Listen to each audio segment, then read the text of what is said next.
नमस्कार. मी बनवते आज पालकचे पराठे. आलं हे बघा प्युरी करून घेतली आहे.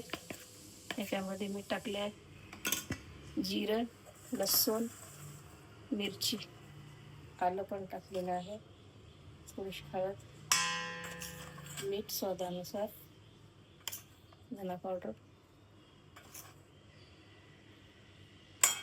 दही बी घातलेलं आहे. आता पीठ मळून घेते. त्याचे बनवायचे आहेत पराठे. पीठ मळून घेतले, गोळे करून घेतलेले आहे ते लाटायचे पराठे.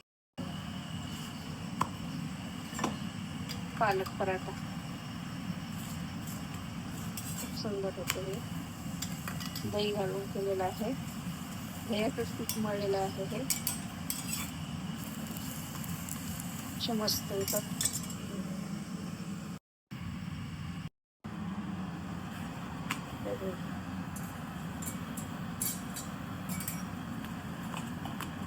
फुगतात अशी माहिती आहे का?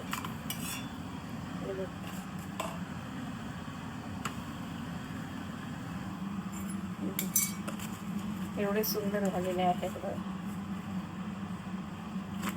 छान नरम आणि एवढे टेस्टी होतात ना. खूप छान. दही घालायचं थोडंसं.